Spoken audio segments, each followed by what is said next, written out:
Hello everybody, আজকের ভিডিওতে আমরা আলোচনা করব 40+ বয়সের হরমোনাল ইমব্যালেন্স নিয়ে। আপনি কি লক্ষ্য করেছেন আগের মতো এনার্জি থাকছে না, ছোট ছোট কাজে অস্থির লাগছে, ঘুম ভাঙছে মাঝরাতে, মুড কখনো উঁচু কখনো নিচে নেমে যাচ্ছে। 40 পার হতেই শরীর যেন নিজের নিয়ম বদলে নিচ্ছে। আসলে আমাদের ভিতরে একটা অদৃশ্য অর্কেস্ট্রা আছে, যেটা হচ্ছে হরমোন। এদের চোখে দেখা যায় না, কিন্তু নিঃশব্দে ঠিক করে দেয় আপনি কেমন ঘুমাবেন, কিভাবে খাবেন, কতটা ক্ষয় হবে আপনার শক্তি, কতটা হাসি খুশি থাকবেন, আপনার হার্ট, থাইরয়েড, সুগার সবকিছু। বয়স 40 পেরোলে এই অর্কেস্ট্রার কোনো সুর একটু বেসুরো হতে শুরু করে। একেই বলে হরমোনাল ইমব্যালেন্স। এই ভিডিওতে আমরা জানবো কেন এটা হয়, কি কি লক্ষণ আগে থেকে বুঝিয়ে দেয়, কোন খাবারের অভ্যাস বদলালে ভারসাম্য ফিরে আসে, কোন পরীক্ষা করা দরকার। আসুন শুরু করা যাক। তার আগে ভিডিওটি না টেনে সম্পূর্ণ দেখুন। আর যদি চ্যানেলটি সাবস্ক্রাইব না করে থাকেন তাহলে অবশ্যই সাবস্ক্রাইব করুন এবং ভিডিওটি শেষ পর্যন্ত দেখুন। একটি দিন ভিত্তিক রুটিন, খাবারের তালিকা, ঘুম, ড্রেস, প্রোটোকল, ব্যায়ামের রোডম্যাপ, এমনকি প্রাকৃতিক হোমিওপ্যাথি সহ তার দিক নির্দেশ, যাতে আপনি আজ থেকে কাজে নামতে পারেন। চলুন ভেতরের ঘড়িটাকে আবার সঠিক সময়ে নিয়ে যায়। এই হরমোন আসলে কিভাবে কাজ করে আমাদের শরীরে, সহজ ভাষায় জানবো। হরমোন হলো রাসায়নিক বার্তাবাহক মস্তিষ্কের হাইপোথ্যালামাস ও পিটুইটারি থেকে শুরু করে থাইরয়েড, অ্যাড্রিনাল, প্যানক্রিয়াস, ডিম্বাশয়, অন্ডকোষ সব গ্রন্থি একে অন্যের সঙ্গে সংকেতে কথা বলে। এই সিগন্যালিং সিস্টেম এর নামই এন্ডোক্রাইন অ্যাক্সিস। যেমন ট্রেস হলে অ্যাড্রিনাল গ্রন্থি কর্টিসল বাড়ায়, এতে ঘুম, ক্ষুধা, চিনি নিয়ন্ত্রণ, ওজন, মুড সবকিছু বদলে যায়। প্যানক্রিয়াসের ইনসুলিন ঠিক মতো কাজ না করলে রক্তে গ্লুকোজ ওঠানামা করে, থাইরয়েড কমে গেলে ক্লান্তি, চুল পড়া, ওজন বাড়া দেখা যায়। নারীদের ইস্ট্রোজেন আর পুরুষদের টেস্টোস্টেরন কমে গেলে মুড, পেশি শক্তি ও যৌন স্বাস্থ্য প্রভাবিত হয়। 40+ এর সমস্যা বাড়ে কারণ স্বাভাবিকভাবেই রিপ্রোডাক্টিভ হরমোন নেমে আসে, স্ট্রেস টলারেন্স কমে যায়, আর ঘুম, খাবার, কাজের চাপের ভুলচোক গুলো জমে সিস্টেমে নয়েজ তৈরি করে। কেন 40+ এ ইমব্যালেন্স বাড়ে? প্রথমত বয়সজনিত পরিবর্তন। নারীদের পেরিমেনোপজ শুরু হয়, চক্র অনিয়মিত, কখনো ভারী রক্তক্ষরণ, hot flash, mood swing, estrogen, testosterone ওঠানামা করে। পুরুষদের এন্ডোপোজ ধীরে ধীরে, টেস্টোস্টেরন কমে এবং পেশি শক্তি, মুড, লিবিডো প্রভাবিত হয়। দ্বিতীয়ত ক্রনিক স্ট্রেস। দীর্ঘদিন কর্টিসল উচ্চে থাকলে ইনসুলিন রেজিস্ট্যান্স, পেটের মেদ, উচ্চ রক্তচাপ ও ঘুমের ব্যাঘাত বাড়ে। কর্টিসল বাড়লে থাইরয়েডের টিস্যুয়াল রেসপন্সও কমে যেতে পারে, ফলে ক্লান্তি, ওজন সমস্যা বাড়ে। তৃতীয়ত ঘুমের ঘাটতি। 7 থেকে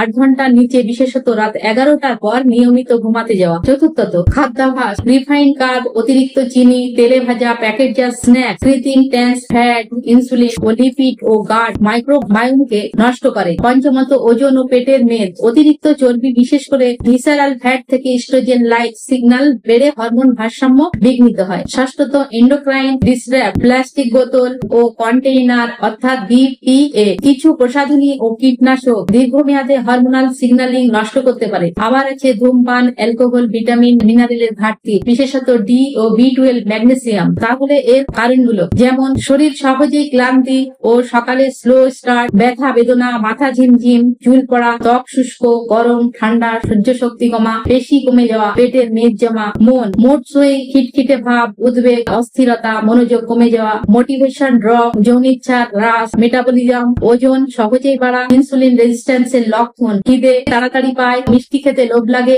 থাইরয়েড টাইপ ক্লান্তি, কোলেস্টেরল, লিপিড প্রোফাইল অস্বাভাবিকতা, উচ্চ রক্তচাপ হওয়া, নারী বিশেষ চক্র অনিয়ম, অতিরিক্ত বা কম রক্তক্ষরণ, হট ফ্ল্যাশ, ব্রেস্ট টেন্ডারনেস ও যোনি শুষ্কতা, পুরুষ বিশেষত ইরেকশন কমে যাওয়া, লিবিডো ড্রপ, পেশি শক্তি, স্ট্যামিনা কমা, পেটের মেদ, মুড ডিপ। এই লক্ষণগুলো একসঙ্গে বা ধাপে ধাপে দেখা দিতে পারে। কেউ হালকা, কেউ তীব্রভাবে অনুভব করেন। নারীদের ক্ষেত্রে হরমোনাল ইমব্যালেন্সের প্রভাব। প্রথমেই আসি মাসিক চক্রের সমস্যা। হরমোনাল ইমব্যালেন্স হলে অনেকের মাসিক অনিয়মিত হয়ে যায়, কারো ক্ষেত্রে মাসিক দীর্ঘদিন বন্ধ হয়ে যায়, আবার কারো ক্ষেত্রে অতিরিক্ত রক্তপাত হয়। এই সমস্যার কারণে শারীরিক দুর্বলতা যেমন তৈরি হয়, তেমনি মানসিক চাপও বেড়ে যায়। অনেক নারী মনে করেন তারা অস্বাভাবিক, কিন্তু আসলে হরমোনের সমস্যায় এদিক সেদিকের কারণে এসব ঘটে। মাসিক জনিত সমস্যা দীর্ঘদিন চলতে থাকলে ভবিষ্যতে প্রজনন ক্ষমতারও প্রভাব পড়ে। এরপর আসে গর্ভধারণের বিষয়টি। ইস্ট্রোজেন ও টেস্টোস্টেরনের ভারসাম্য নষ্ট হলে ডিম্বস্ফোটন প্রক্রিয়া ঠিক মতো হয় না। এর ফলে গর্ভধারণের সমস্যা হয়। অনেকে বন্ধ্যাত্বে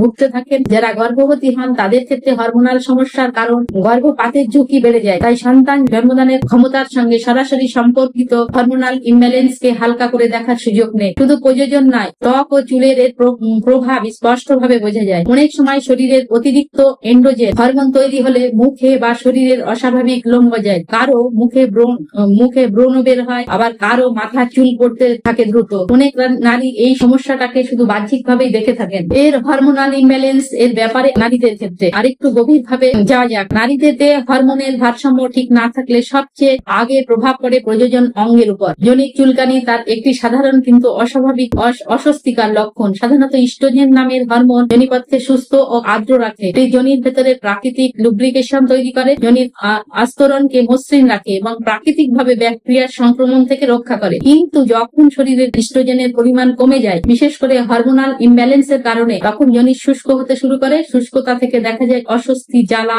আর এক ধাপ এগিয়ে চুলকানি। এই চুলকানি শুধু শারীরিক অস্বস্তি তৈরি করে না, বরং নারীদের মানসিক অবস্থাকেও নষ্ট করে দেয়। অনেক নারী খোলাখুলি বলতে পারে না বলে ভিতরে ভিতরে লজ্জার অস্বস্তি বোঝা বয়ে নিয়ে বেড়ায়। অনেক সময় রাতে ঘুমের মধ্যে চুলকানির কারণে অস্থিরতা হয়, রাতে ঘুম কমে যায়, আবার দিনের বেলায় কাজের সময় মনোযোগ ভেঙে যায়। বিশেষ করে মেনোপজ পরবর্তী বয়সে যাদের ইস্ট্রোজেন হরমোন হঠাৎ কমে যায়, তাদের মধ্যে এই যোনি চুলকানি সবচেয়ে বেশি দেখা যায়। হরমোনাল ইমব্যালেন্সের কারণে যদি যোনি চুলকানি শুধু শুষ্কতার কারণে হয় না, বরং যোনির ভেতরে প্রাকৃতিক ব্যাকটেরিয়ার ভারসাম্য নষ্ট হয়ে যায়। সাধারণ অবস্থায় ল্যাক্টোব্যাসিলাস নামক ব্যাকটেরিয়া যোনির অম্লত্ব পিএইচ ঠিক রাখে এবং ক্ষতিকারক জীবাণু ঢুকতে বাধা দেয়। কিন্তু ইস্ট্রোজেনের ঘাটতি হলে এই সুরক্ষা ব্যবস্থা দুর্বল হয়ে যায়। এর ফলে ফাঙ্গাল ইনফেকশন, ব্যাকটেরিয়াল ভ্যাজাইনোসিস, এমনকি প্রস্রাবের সংক্রমণও সহজেই দেখা দিতে পারে। এইসব সংক্রমণের প্রাথমিক লক্ষণ অনেক সময় যোনিক চুলকানি দিয়ে শুরু হয়। এছাড়া মানসিক চাপ ও কর্টিসল হরমোন বেড়ে যাওয়া, থাইরয়েড হরমোনের অসামঞ্জস্যতা কিংবা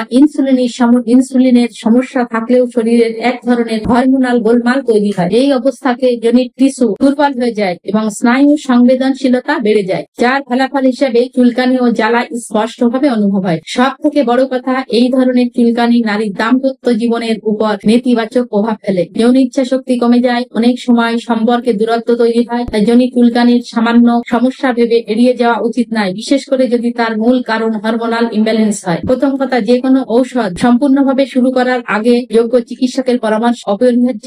ডায়াগনোসিস, ডোজ, ডিউরেশন ব্যক্তিভেদে ভিন্ন হয়। হোমিওপ্যাথিক প্রোফাইল ও সিস্টেম ও প্যাটার্ন অনুযায়ী কিছু হোমিওপ্যাথিক মেডিসিনের কথা আমি বলছি। সিপিআর 200 পেরিমেনোপজ, ক্লান্তি, হট ফ্ল্যাশ, চক্র অনিয়ম, খিটখিটে, একাকিত্ব বোধ। ফাইলসিটিলার 200 নিওপ্রবন মোড, সহজে কাদা, হরমোনাল ও মুখে ব্রণ। আর সালফার 200 ত্বকের সমস্যা, গরমের অস্বস্তি, সকালে ক্লান্তি। আর বোরাক্স 30 যোনিক চুলকানির জন্য। সতর্কতা, চলমান রোগ শুধু ডায়াবেটিস ও ব্লাড থিনার, থাইরয়েড থাকলে নিজে থেকে কিছু শুরু করবেন না, রিঅ্যাকশন হতে পারে। আজকের আলোচনা এখানেই শেষ করছি। যদি এই ভিডিওটি ভালো লাগে কমেন্ট, শেয়ার করুন। আর যদি চ্যানেলটি সাবস্ক্রাইব না করে থাকেন, তাহলে নতুন নতুন স্বাস্থ্য টিপস পেতে চ্যানেলটি অবশ্যই সাবস্ক্রাইব করুন। সুস্থ থাকুন, ভালো থাকুন, ধন্যবাদ।